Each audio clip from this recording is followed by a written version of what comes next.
این نوبت برنامه صحیفه تاریخ را راجع به خانه‌موزه کمال خوجندی که در شهر خوجند با یک اصول خیلی زیبا و مهارت بلند هنرمندی بنا یافته است پیشنهاد می‌داریم.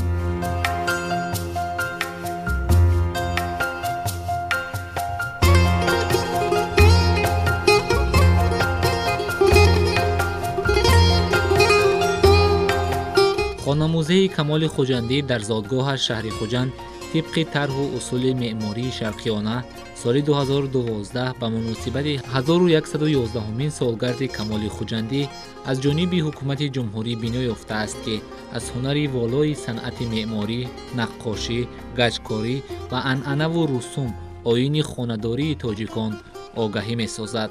صنعت کنده‌کاری، نقاشی و معماری هنر والای نیاگان تاجیک بوده آن را استاهای چیره دست تا امروز ادامه داده ایستادند و در هر خانه‌های حوله کمال خوجندی نیز تجسم یافته بیننده را با صنعت قدیمی خانه‌سازی تاجیکان آشنا می‌سازد.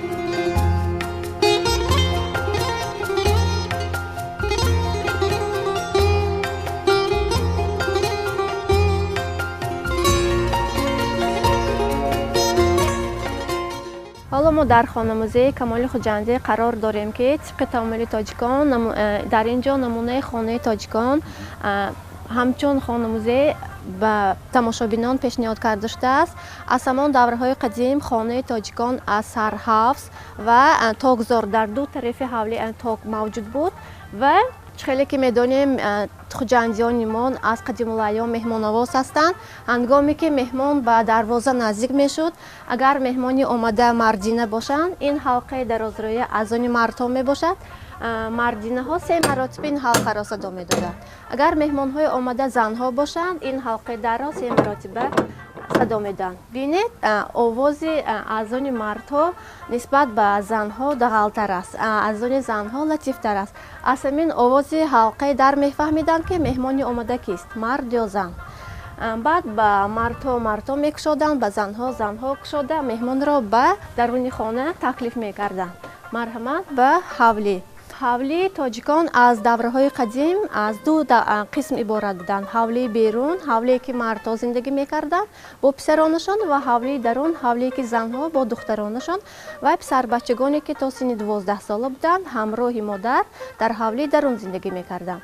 حالا مرحمت به حولی درون هنگامی که مهمان را قبول میکردند اول به دست شستن تکلیف میکردند. هنگامی که مهمان دستش را میشست به مهمانخانه تکلیف میکردند که مهمانخانه این قسم اساسی حولی تاجیکان میباشد. مرحمت اکنون به مهمانخانه زمستانه مردها که فصلهای زمستان تنها مهمانهای مردینه را در اینجا قبول میکردند. خیلی که گفتم مهمانخانه این قسم اساسی حولی مردم شرق به حساب میرود که در اینجا اساساً خیلی که میبینید صنعت‌های عصرهای 14 و 15 به مانند نقاشی، گچکاری، کنده‌کاری از طرف هنرمندان خوجندیان خودمان با ماهرانه در اینجا آرایش داده شده است. از همان دوره‌های قدیم خانه‌ها را از روی شماره بالا معین می‌کردند. حولی مهمانخانه است یا خانه خرد.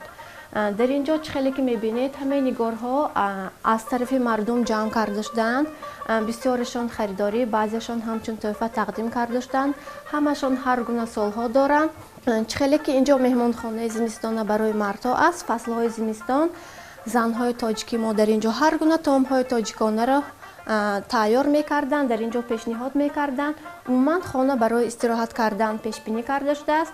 وقتای خالیشان با اسباب‌های موسیقی به مانند دوتار، دایره، غیرچک وقتی خود را خوش می‌گذرانیدند. گلیم‌هایی که گسترده شدند همشان نقش نگار پیشتره می‌باشند، همشان دستی باف از طرف هنرمندان زن‌های خودما بافته شدند. با واسطه صندلی خانه‌ها را گرم می‌کردند. در اینجا باز یک چند نگارها هستند که خیلی دوره به قدیم تعلق دارند. یک نمودی از آنها چراغ سیاه میگویند. همان دوره ها که روشنی موجود نبود با واسطه چراغ سیاه خانه ها را روشنی میدادند. یک طرف روغن یک طرف پیلته کرده خانه ها را روشنی میدادند. باز در هر خاندان حولی مهمانخانه آبریز موجود بود که برای دستشویی شستن، طهارت کردن آماده کرده شده بود. همون دوره ها اساسا نقاشی بر رنگ های зард, сурх, гулоби, сафедро истифода мебурданд ки ҳар як рамзи онҳо ба худ хосияте дошт. Масалан, сафед ҳамчун ранги бахти сафед, зард ҳамчун гармии офтоб, сурх ҳамчун ранги ишқу муҳаббат, сабз бошад ҳамчун сарсабзии хуррамӣ. Барои ҳамин наққошон дар болор чунин рангҳоро истифода мебурданд. акнун меравем ба меҳмонхонаи баҳорона ки дар ин ҷо ҳам меҳмонҳои мардинаро қабул мекарданд. Фаслҳои баҳорон, тобистон чӣ хеле ки мебинед дар ин ҷо кас худро таъбаш болида мегардад. дар ин ҷо асосан гулҳои нилуфар наққошӣ карда шуданд, гаҷкорӣ истифода бурда, санъати кандакорӣ моҳирона аз тарафи хуҷандиёни мо кандакорӣ карда шудааст. Гилемҳое ки дар ин ҷо ҳам густур доштанд, ҳамашон дасти боф аз тарафи ҳунармандони занҳои худамон. дар ин ҷо чӣ хеле ки гуфтам, асосан мардҳоро фаслҳои баҳорон пешвоз мегирифтанд. чаро дар он хона болопӯши хонаро ранга карданд? дар ин хона фақат кандакорӣ? асосан ҳамон фаслҳои баҳорон ва гаҷкори хонаро салқин нигаҳ медошт. хусусияти он дорад ки хонаҳоро салқин нигаҳ медошт. барои ҳамин асосан дар ин ҷо гаҷкорӣ истифода бурда шудааст. хонаҳо намунаи санъати меъморӣ маҳсуб мешаванд ва калону хурдии хонаро аз рӯи болор муайян мекунанд. дар осиёи миёна мувофиқи анъанаҳои меъмории қадимаи мардум, устоҳо андозаи хонаҳои истиқоматиро аз рӯи шумораи болор муайян мекарданд, зеро болор ҷузъи асосии меъморӣ буда барои пӯшонидани биноҳои истиқоматӣ, маъмурӣ ва сохтмони пулҳо истифода мешавад. агар соҳиби ҳавлӣ шахси босавод ва аҳли илм бошад, дар он ҳавлӣ тадрисгоҳ ҳам мешуд. ин тадрисгоҳ бо риояи тамоми унсурҳо бо қасаба ҳавза сохта шудааст. дар тоқчаҳо асарҳои бедил, ҳофиз, туғрал, аттор, фузулӣ, камоли хуҷандӣ ва дигар шоирон гузошта шудааст. инҷо бошад тадрисгоҳ, ҷои мушоираи шоирон. дар ин ҷо асосан бо эҷодиёт машғул мешуданд устод Камоли Хуҷандӣ. чӣ хеле ки мебинед, дар ин ҷо бисёр намуди китобҳо ҳастанд. китобҳо ҳамашон китобҳои дастхатӣ аз асрҳои 14 то аз асрҳои 19. бисёр китобҳои нодир, на танҳо аз устод Камоли Хуҷандӣ, бисёр шоироне ҳастанд ки дар ин ҷо барои ҳамаи тамошобинон ба намоиш гузошта шудааст. ин ҷо ҷои нишасти устод минбар ном дорад. нигораи асри 19 мебошад ки устод дар ин ҷо нишаста ба толибилмон. ин ҷо бошад ҷои нишасти толибилмон. асосан тафсири Қуръон, ҳамон замони илмҳоро меомӯхтанд. умуман дар ин ҷо устод эҷодиёт мекарданд. мушоираи баҳси илми шоирон дар ин ҷо барпо мешуд ки барои ҳамин тадрисгоҳ ном ниҳоданд. чӣ хеле ки мебинед, бисёр китобҳо ҳастанд. боз ин китобҳо ҳамашон бо забонҳои форсӣ, арабӣ мебошанд ки тарҷумаи ин китобҳо ҳам низ дар ин ҷо мо барои тамошобинон пешниҳод намудем ки дар ин ҷо бисёр бо забони тоҷикӣ ҳамашон тарҷума карда шуданд. чӣ хеле ки гуфтам, дар ин ҷо бисёр намуди китобҳои дастхатӣ ҳастанд ки яке аз онҳо китоби бузургтарин ки зиёда аз 716 саҳифа дорад, китоб бо номи Асрор Улфотиҳа мебошад ки китоби дастхатӣ ба асри 19 тааллуқ дорад.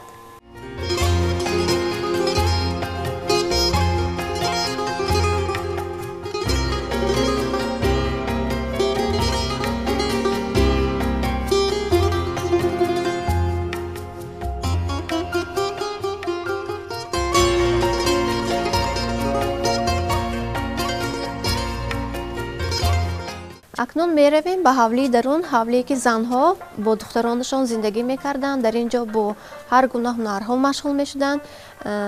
ҳавлии дарун аз коргоҳ, анборхона, меҳмонхонаи занҳо, шабистон, ошхонаи зимистона иборат мебошад ки ҳоло мо дар коргоҳ қарор дорем.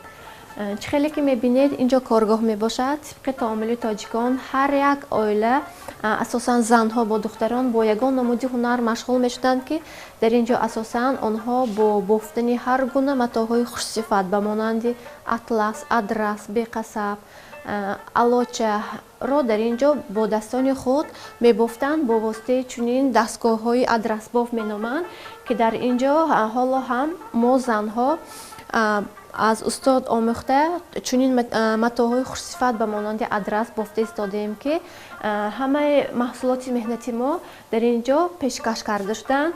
боз дар он ҷо хонаи кӯдакон ҳаст. агар тифли навзод дошта бошанд, дар он ҷо бо нигоҳубини фарзанд машғул мешуданд, дар ин ҷо ҳунар меомӯхтанд. чихеле ки мебинед, дар ин хона ҳам асосан санъатҳои асрҳои 14 ва 15 кандакорӣ, моҳирона кандакорӣ карда шудааст аз тарафи ҳунармандон, гаҷкорӣ, глемҳое ки густур доштанд. Дар ин ҷо ҳам нақшу нигори пештара доранд, дастбоф мебошанд.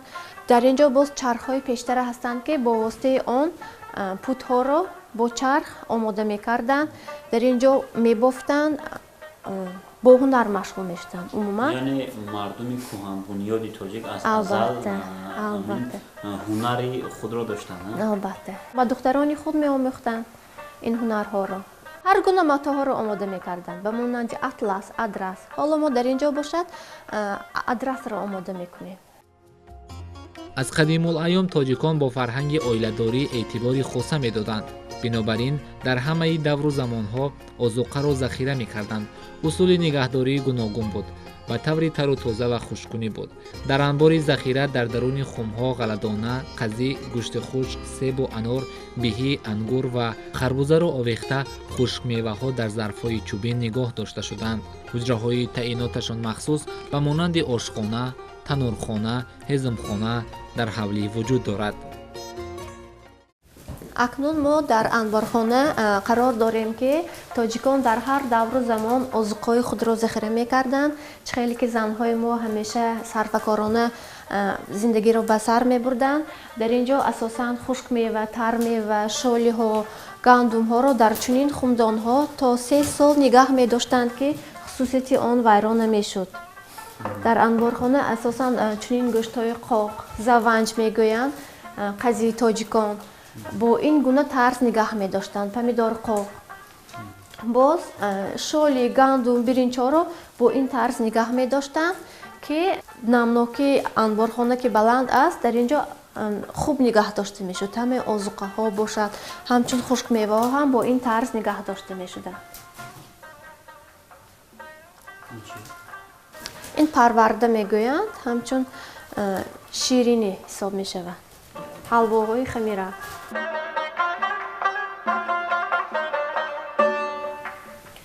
инҷо бошад шабистон мебошад ки дар қисмати ҳавлӣ дар он ҷойгир мебошад. шабистон низ ба ду қисм тақсим мешавад. ҳавлӣ барои истироҳатӣ, чихеле ки мебинед инҷо ҳавлӣ барои занҳо.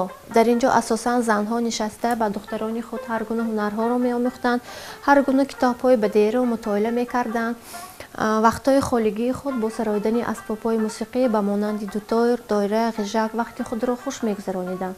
дар ин хона ҳам асосан санъатҳои асрҳои 14 ва 15 наққошӣ, гаҷкорӣ, кандакорӣ моҳирона дар ин ҷо тасвир карда шуданд. асбобу ашёҳое ки мебинед гӯзаву табақҳои сафолин, офтобаҳои мисин ки аз тарафи мардум бисёрашон ҳамчун тӯҳфа омода шуданд ва бисёрашон харидорӣ карда шуданд. ба ҳар гуна солҳо тааллуқ доранд. глемҳо низ густурда шуданд, ҳамашон нақшу нигори пештара доранд, дастбоф мебошанд. бо воситаи сандалӣ хонаҳоро гарм мекарданд. дар ин ҷо ҳар гуна таомҳои тоҷикона ба монанди оши палав, ҷаварӣ омода карда дар ин ҷо пешниҳод мекарданд. ин ҷо бошад шабистон, ҳуҷраи хобӣ мебошад ки аз ҳамон давраҳои қадим дар шабистон гулҳои анор, дарахти анорро тасвир мекарданд.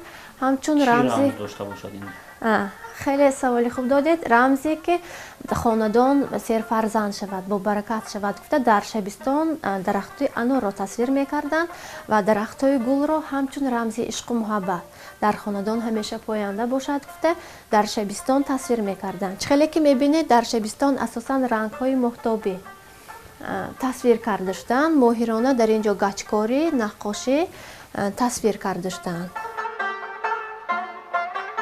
мо ҳоло дар ҳавлӣ дарун қарор дорем ки асосан занҳои мо фаслҳои баҳорон дар берун, яъне дар ин ҷо ҳар гуна таомҳои тоҷикона омода мекарданд. дар танӯрҳо бошад нонҳои болаззат, нонҳои ҷаззагин, самбусаҳои тоҷиконаро омода мекарданд. фаслҳои баҳорон, агар фасли зимистон барои шумораи зиёди одамон, яъне дар хона ягон базм барпо гардад, дар меҳмонхонаи зимистона ба шумораи зиёди одамон ҳар гуна таомҳоро омода мекарданд. марҳамат ба ошхонаи зимистона чихеле ки мебинед дар ин ҷо оштонҳо ҳастанд. Дар ин ҷо занҳои тоҷикони мо, занҳои мо моҳирона ҳар гуна таомҳои миллиро ба монанди оши палав, ҷаварӣ, ҳар гуна таомҳоро дар ин ҷо барои шумораи зиёди одамон омода мекарданд. ҳамаи асбобҳои ашёҳое ки мебинед барои кадбону лозим аст, инҳо ҳам аз давраҳои қадим ҷамъоварӣ карда шудаанд. кӯзаҳои сафолин, мисин ки ҳама ҳар гуна солу асрҳо доранд. дар чунин хумдонҳо ордҳоро нигаҳ медоштанд ки нигаҳдории он хеле хуб буд.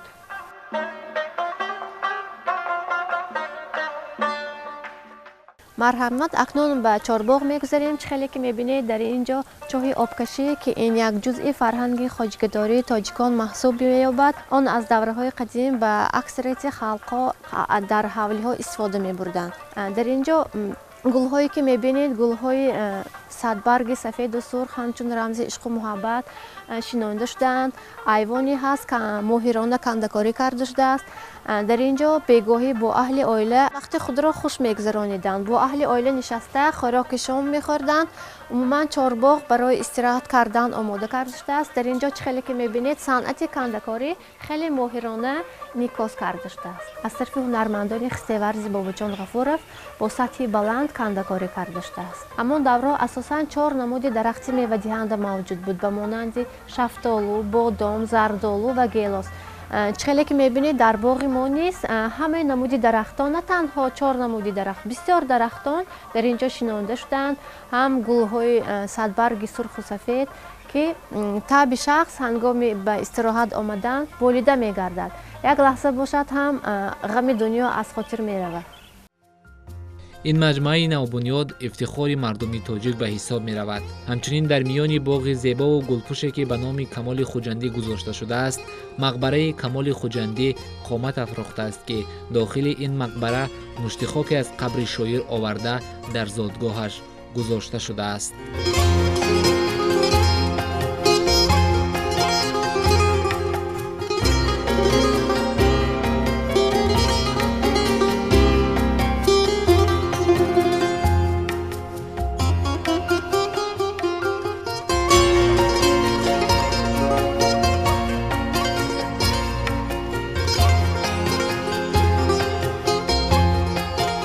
хонамузеи Камоли Хуҷандӣ боргоҳи фарҳангу тамаддунеро мемонад ки барои ҷавонон ва барои наслҳои имрӯзиву оянда макони ифшокунандаи таърих, фарҳанг, расму оин, урфу одат ва анъанаҳои миллии тоҷикона аст.